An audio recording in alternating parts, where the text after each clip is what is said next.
there hasn't been much incentive for service providers to monitor their care and report that care upwards, and I'll talk about that a bit more later. The other key problem is that many people with dementia are never diagnosed or experience serious delays in their diagnosis. We currently estimate that only about 50% of people with dementia ever receive a diagnosis, which is a big problem for lots of different reasons, but it also means that if you don't know you have dementia, or your doctor doesn't know that you have dementia, or your family doesn't know you have dementia, how can we monitor the quality of dementia care? And so something that we were interested in understanding was how we can use data that are already collected, routinely collected as a part of usual systems of aged care to help with monitoring care quality and safety in Australia. As everybody in this webinar would know, vast data are collected and held about everything from by the Australian Institute of Health and Welfare and other sources. And this is true in aged care and in dementia care. So any time that you are applying to access aged care services, you have to go through an assessment, whether it's a HSRAANZ assessment, which is sort of for a lower level of care, or an ACAT assessment, which is for any kind of in-home support that is kind of personal care, or if you are needing to move into a residential aged care facility, you will go through an ACAT assessment. And these assessments collect really important clinical data about the person and their needs so that the level of care that's needed can be approved and offered to that person. Also, once you move into residential aged care, you are subject to an assessment at that point too. Currently it's the ACFI, but that will soon be changing. But this assessment is intended to determine how much funding that facility needs to be able to provide care for you. The higher your needs, the more money that will be provided to the facility. Obviously, as most people in this webinar I'm sure would know, anytime we use a health service that's subsidised by Medicare, that is recorded in the MBS system. Any pharmaceuticals that are subsidised by the Pharmaceutical Benefits Scheme are recorded. We have good data systems that track dates and causes of death. Each state has records of hospitalisations and emergency department presentations. And then the list goes on, things like Centrelink, things like our vaccination status, corrections data. Even the NDIS is starting to, I hope, improve in their provision and accessibility of data. And so what this means is that we can use these data sets to help with monitoring care quality without having to go and collect more data or asking the already very busy and stressed aged care workforce to provide us with data, or collect and kind of provide us with data to analyse. So we were interested in how we can use this to monitor care quality in the context of dementia. So some of you may have heard of the Registry of Senior Australians. So this is a registry, as I said, that's hosted at the South Australian Health and Medical Research Institute, in which has a couple of different components. We have a retrospective component, which is a national database of all people who have accessed aged care services in this country from the late 90s, which includes data about aged care use and the data I talked about from aged care assessments, linked to health service use, pharmaceutical use, the death index and other sources as well. And we're also building a prospective cohort, which currently includes South Australians only, but obviously with plans to expand that out, where people are enrolled in ROSA at the point of having an ACAT assessment, which is that first assessment that people have to access aged care services. And we can follow them prospectively from there. And so ROSA has grown enormously in the last 5 years or so, and had a huge role in the Royal Commission, provided a lot of important data to the Royal Commission. And what I'm about to talk about was a big part of that as well. So within the ROSA data set, our first job was to try and identify if we could actually find people with dementia within this data. Were there reliable and kind of comprehensive ways to actually catch people with dementia within existing data? And the answer that we found was a yes, but kind of an answer. So we can identify people with dementia via their ACAT assessment, via their ACFI assessment, and also in their pharmaceutical data. People who are delivering these assessments are required to write down the kind of priority health conditions that the person has, and dementia often features there, particularly in the ACFI, because there are financial incentives for an aged care organisation to identify a person with dementia because that attracts more funding. So ACFI is a really common place that people are picked up, even though it's quite late, often in their journey, because it's when they are entering residential aged care. There are also medicines that are prescribed only for Alzheimer's disease. And so those are really reliable indicators that a person has a diagnosis of Alzheimer's disease.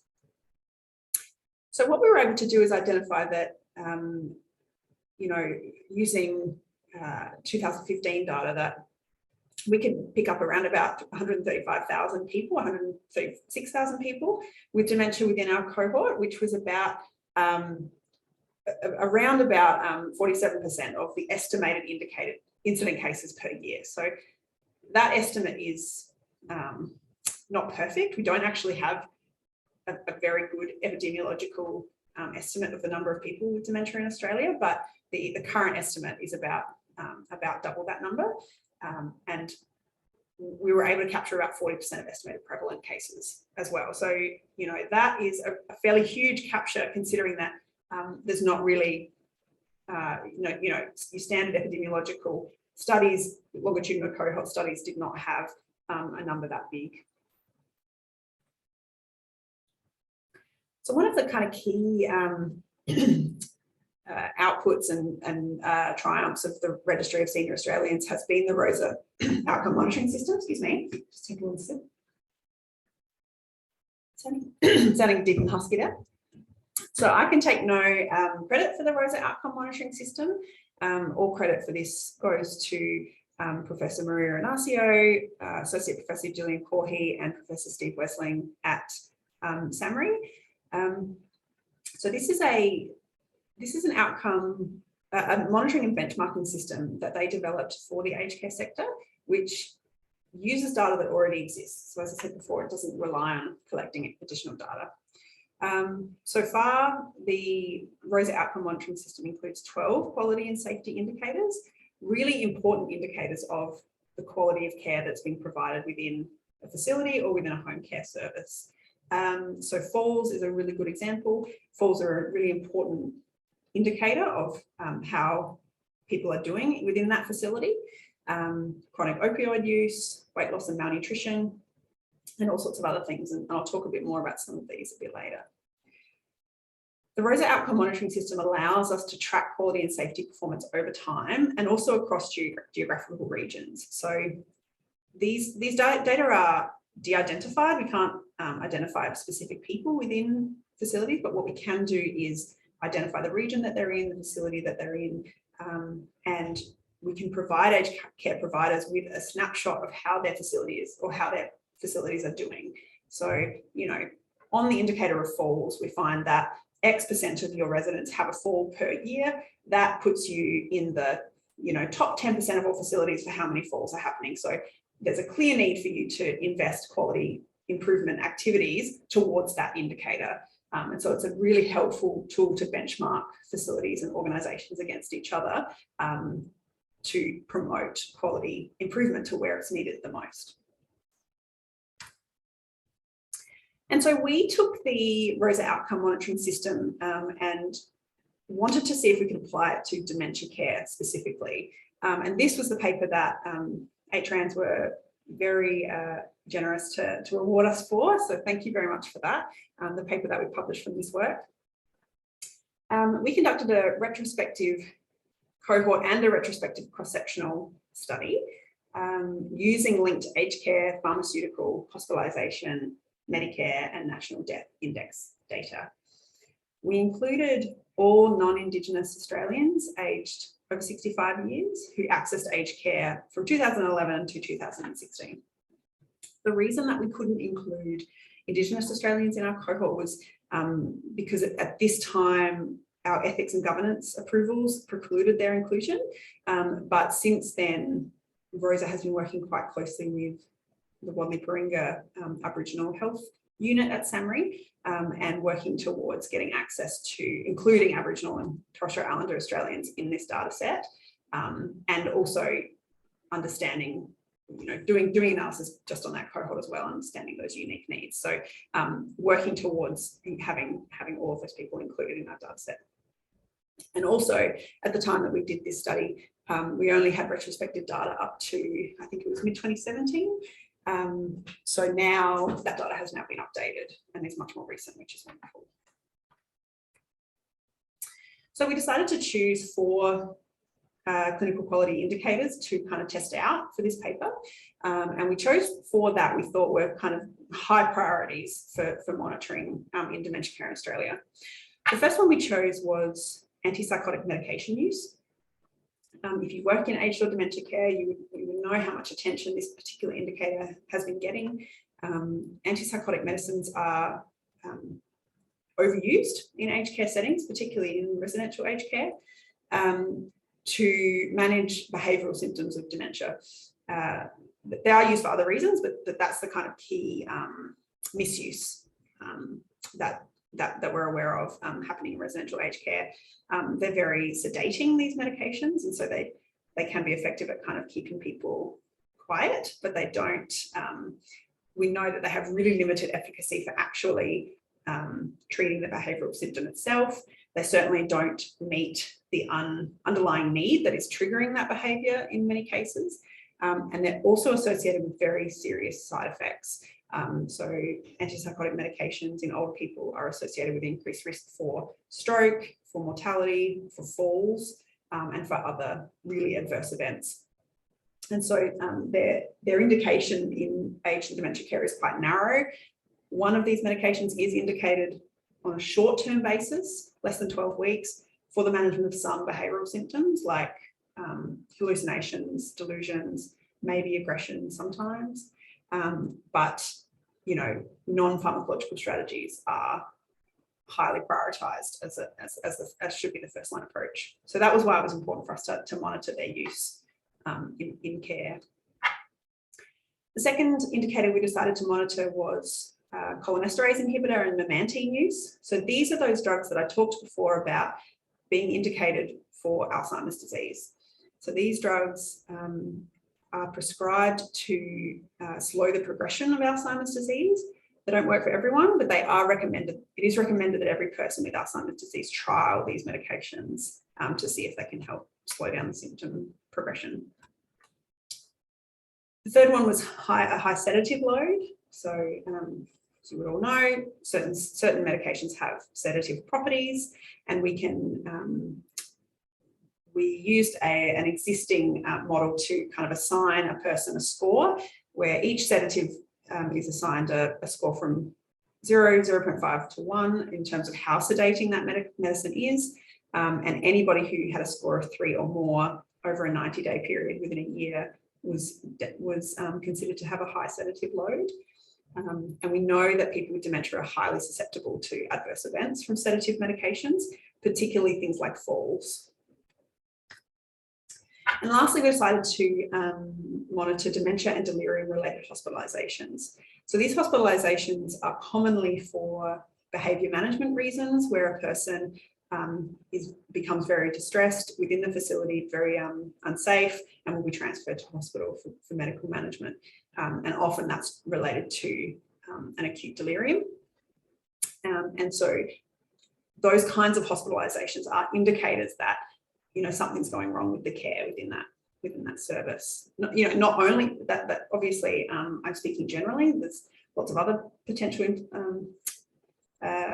contributors to that, but it is an important indicator of care quality. That kind of indicator of preventable complications. Yeah.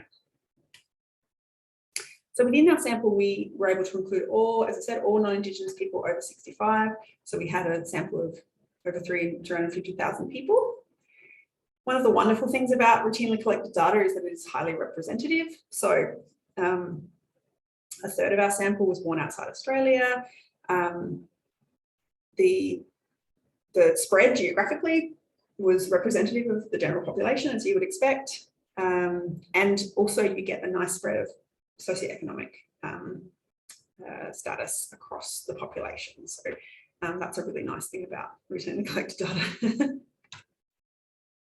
So the first thing we did was have a look at trends in indicator performance over time. So what you can see on the y-axis here is kind of the percentage of people who, so if we're talking about antipsychotic use, over here we would have the percentage of people who were prescribed an antipsychotic medication within a calendar year. And what you'll notice from this, ultimately is it's like the most boring graph you've ever seen, I'm sure, but that's really important because it tells us that really we are seeing very little change in the performance on these indicators over time. And that is true even though there have been really significant and sustained regulatory and organisational efforts to improve performance on a lot of these indicators, particularly antipsychotic medication use. That has been a real priority for a long time. So the fact that things are not really improving, and I know that we don't have, the last 5 years of data showing, but our recent analyses are telling us that this trend is continuing, that things aren't changing. That is very important and tells a very important story. And even things like high sedative load appear to be worsening with time rather than improving. I should mention that the yellow line here, cholinesterase inhibitors and memantine, what we want to see is, on this indicator, is higher rates of use, because we want to see that most people are being trialled on these medications, whereas the other three indicators, we want to see lower rates of use.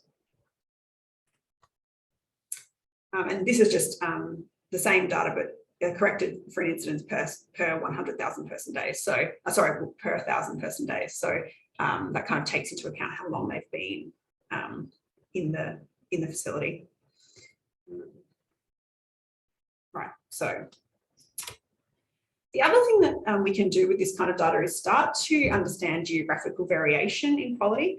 Not only geographical variation in quality, but we can actually just look at variation according to any demographic characteristic.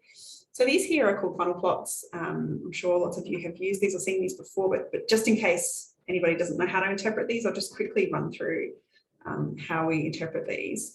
So in this case, every blue dot represents a local government area. So the council that you live in or whatever, this is a local government area. And so it's all of the residents, residential aged care residents who live within a particular area are within that dot. Obviously, like I just said, along the x-axis, the number of people with dementia in the area along the x-axis. And so, like this blue dot here would be something like, central Sydney or something like that, a very large area where we have a lot of people with dementia. Along the y-axis there is the percentage of those people within that area who've been dispensed an antipsychotic medication within the year that we're looking at. And so, this dot here has an enormous rate. Nearly half of the people within that area are being prescribed an antipsychotic medication. That's a massive amount. What we would actually be wanting to see is like 1 or 2%. And then along there, obviously, is the average. And so when these dots are really tightly bunched together, it tells us that this is sort of a problem everywhere. There's not really particular variation in the quality of care that's being provided across different areas. And so that's very much true for antipsychotic medication use, as you can see in this left-hand graph, that things are very bunched together. In pretty much any region you're in, you've got fairly high rates of antipsychotic medication use. And that's also the same for high sedative medication load. Whereas in the case of cholinesterase inhibitor and memantine use in particular, but also dementia and delirium related hospitalizations, you notice that the dots are more sparsely bunched, they're further apart. And so what that tells us is that where you live has a very important impact on the quality of care that you're receiving.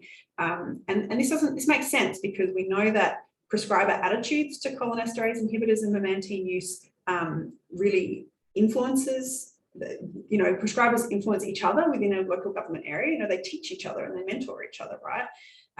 And so in some areas, it's fairly routine that these medicines will be tried. In other areas, it's less routine. And from a clinical perspective, that does make sense to me, because these medications don't work for everyone and they do have some side effects. So, that's important. And so what this means is that we can target our policy interventions, our organizational interventions, our regulatory interventions to where they're needed the most, where they're going to have the most bang for buck. It may be that we can say, well, look, Victoria, for some reason, are really good at deprescribing antipsychotic medications, but South Australia have not made progress on that indicator. So this is where we really need to be targeting that population. And so we can apply this to really any indicator that's within the outcome monitoring system. These data were not in that paper that we published, but will be published in the next few papers that we are writing. So things like falls-related hospitalizations are increasing with time, but are fairly common wherever you live. There's not a lot of geographical variation. Unplanned hospital admissions are a bit all over the place and seem to very much differ according to the region that you're in. Geriatric medicine attendances. So we know that people who receive these kinds of attendances at least once a year do better and seem to have higher levels of care. Improving with time, but still very low. Less than 12% of people with dementia are receiving one of these attendances per year. So that's an area for intervention. So just as I've talked about kind of how helpful these data can be for monitoring care quality, I'm going to hit you with a list of lots and lots of limitations of these data as well. They're not perfect by any means, and they can't and they shouldn't be used in isolation as the only way that we monitor care quality for people with dementia in Australia. So the first key limitation is that only aged care users and those diagnosed with dementia are monitored within this system. So ROSA can't capture anyone who hasn't actually accessed an aged care service. People are enrolled at the point of an aged care assessment. So there are a lot of people with dementia, a lot of older people out there who don't use any aged care services, and we're not capturing them here.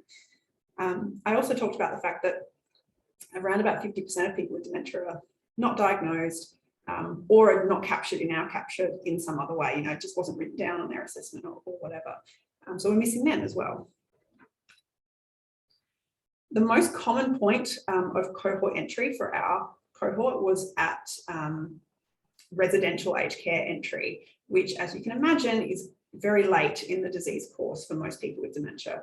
They'll often have 5 to 10 years before that where they're living with dementia, and we're not able to monitor their clinical care using these data. We're not able to stratify by dementia type here.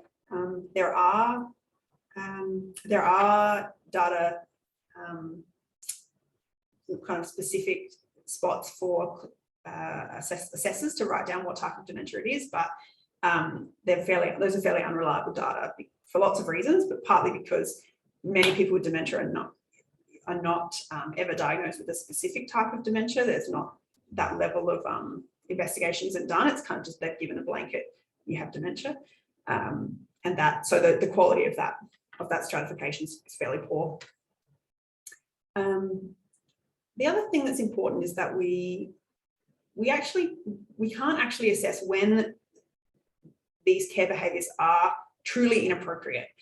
We don't have any information about the indication for that medication. If a person has been prescribed an antipsychotic medication, it may be indicated. It may be because they are having psychotic symptoms or whatever else. And we can't know that from these data. We can't know why they're being hospitalised or the circumstances around that hospitalisation. We can't know whether they have tried a cholinesterase inhibitor in the past, but not now. These important clinical details we just don't have the access to. And I think that's really important, that the breadth of the data is its strength. It captures a lot of people, but the depth of the data is its limitation. We need timely linkage updates for these data, and that was something that was raised repeatedly in the Royal Commission, that the availability of data and the updates to data linkage was far too slow, and it still is far too slow. As I said, we only very recently got access to data up to 2020 from the AHW. So, you know, for these data to be truly useful, they need to be updated much quicker, and that's a regulatory issue. Obviously, these are all aggregate data, so we can't identify specific people within these data, and obviously that limits intervention. We can make facility level or region level interventions, but we can't make that person level directed kind of change.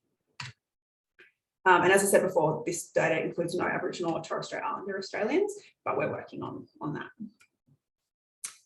So, you know, I just want to be very clear that we're not saying this is kind of the Hail Mary of fixing all of our problems with dementia care in Australia. There's lots of limitations associated with this, but it is a piece of the puzzle, a very important piece of the puzzle.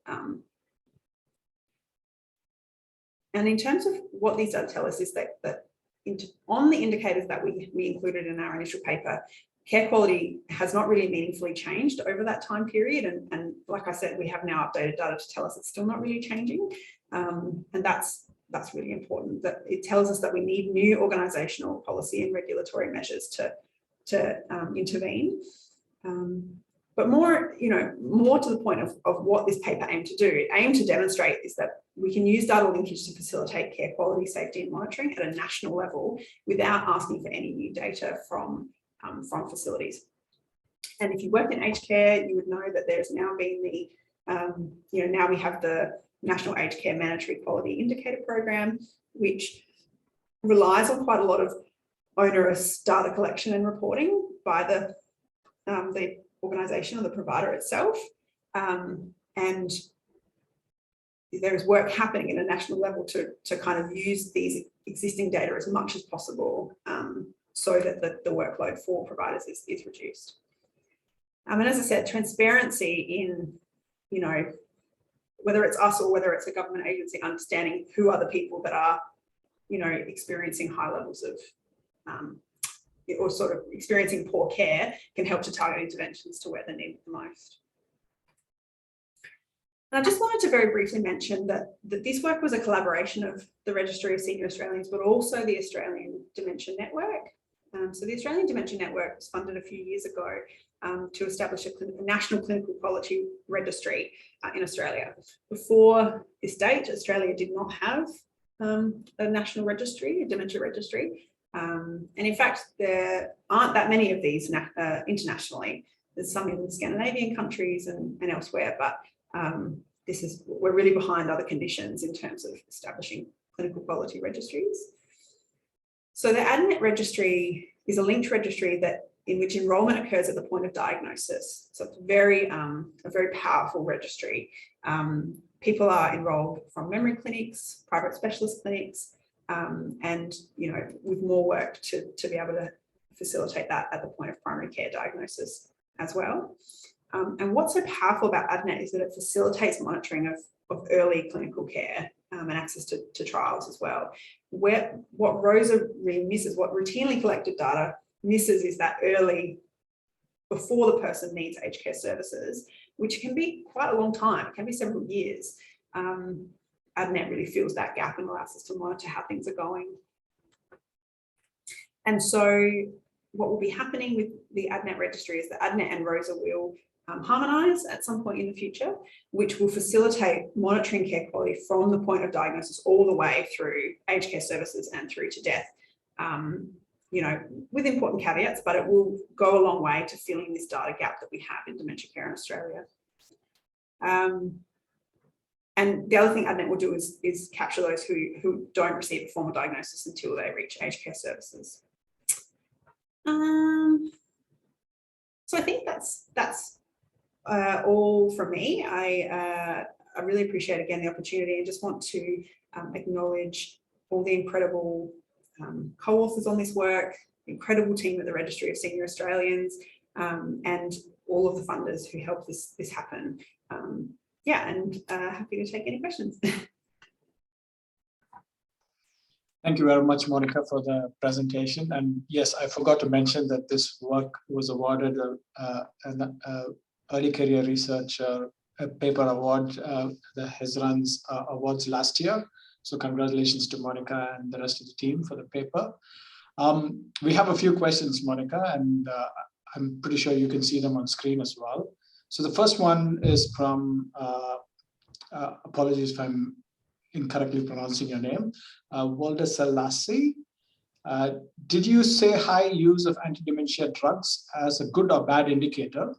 And if you said it's a good indicator, what about when these medications are continued to use while patients did not show improvement? Yeah, that's such a fantastic question. Sorry that I wasn't clear that what we want to see within these indicator data are higher rates of use of anti-dementia medications, so those cholinesterase inhibitors and memantine. But that is another important limitation of this data, is that, like I said, we actually don't know whether that drug is indicated at this point in their journey of dementia. You know, given that we're picking up people probably quite late in their disease path, it's not unlikely that most people will be deprescribed and, you know, will not be finding benefit from those medications at the point that they're accessing, especially if they're accessing residential aged care. So we talked about that quite a bit in the paper of sort of, this is a helpful indicator, particularly early in the dementia, you know, soon after diagnosis, we should see very high rates of prescription in the few years following diagnosis, but actually the numbers we see here are probably clinically kind of, you know, warranted and clinically appropriate. So yeah, that's a great question. The next question, Monica, is from Rachel, and she asks about capture of dementia diagnosis across data sets. So you mentioned ACFE might be particularly good. What about others, especially admitted patient data? Yeah, that's another good question. So we weren't able to include admitted patient data, hospitalization data, or emergency data in this paper, but going forward, our future work will do that. It was just because of a data accessibility and ethics issue at the time, because I do understand those data are quite reliable for picking up dementia diagnoses. As I said, the residential aged care funding assessments were the most reliable place for us to find people with dementia. And that's partly because that diagnosis is incentivized. Aged care assessments, which are done for home care or for residential care for eligibility, are slightly less reliable and not fantastic, but you know, still better than other sources. And then the medication data is our kind of poorest option, because those medicines are only indicated for people with Alzheimer's disease, which is only one type of dementia, and it necessitates that you have firstly being diagnosed with dementia, secondly being diagnosed specifically with Alzheimer's disease, and that there's been enough imaging and clinical investigation to confirm that diagnosis, and thirdly that your doctor thinks it's beneficial for you to take that medication. So those data are not perfect, but what they do have is good. You know, if you are taking one of them, we can be almost certain that you do have dementia. So yeah. We've got one more question from Moldy.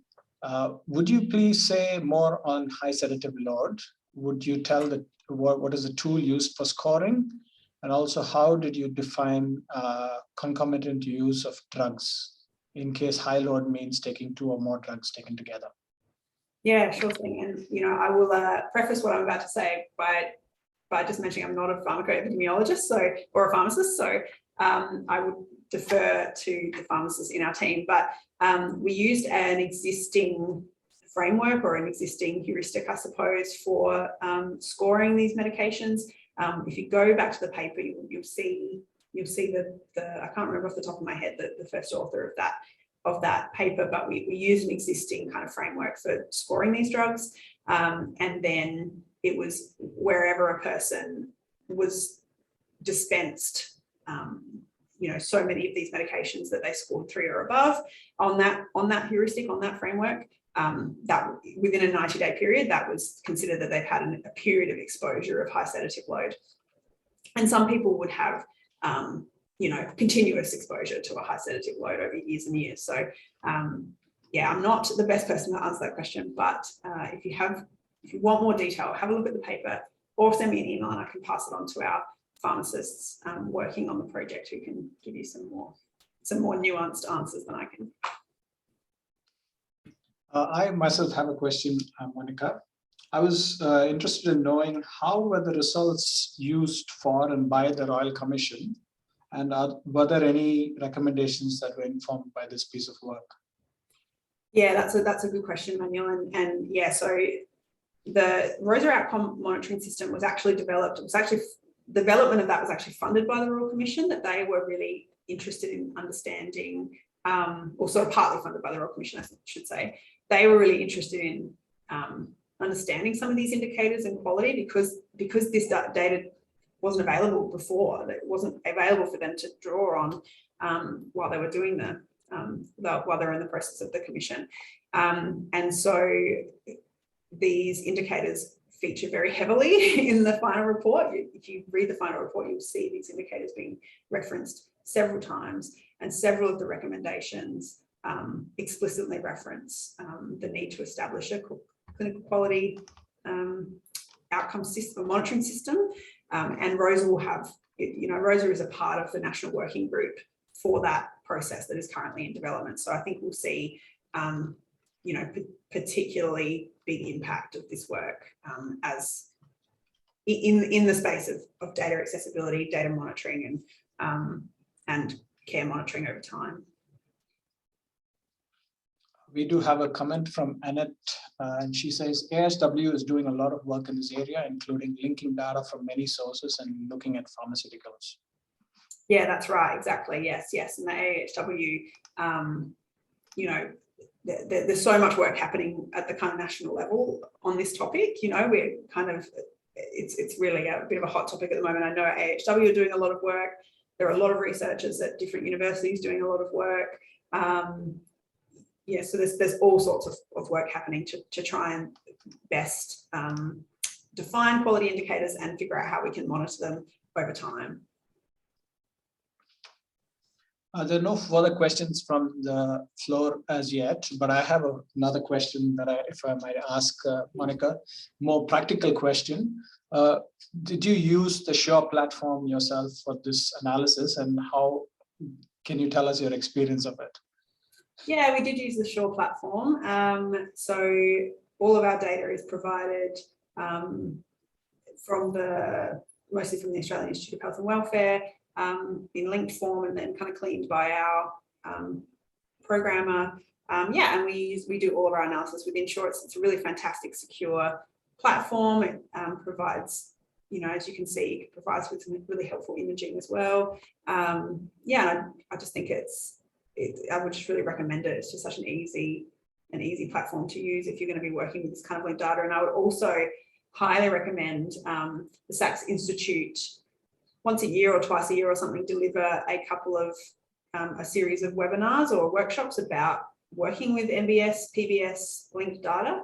And I did that course a few years ago, and it was so helpful. I can't recommend that enough. So I think I did see it was advertised recently-ish, so it may still be upcoming, or maybe you've just missed it. But if you are interested in using these data, it's a whole new type of data to be working with, and can be a bit of a landmine. So I'd really recommend that training course. So we don't have any further questions unless someone wants to get it in the last few minutes. But while that happens, thank you very much, Monica, for your presentations, and thank you to the rest of the ROSA team as well on this brilliant work that you've been doing, and congratulations on your award. Any further final questions before we say bye-bye? Doesn't seem like. Thank you very much, Monica. Thanks, and thank you everyone for joining in. I think we had close to 50 participants today. Fantastic. Thanks, everybody.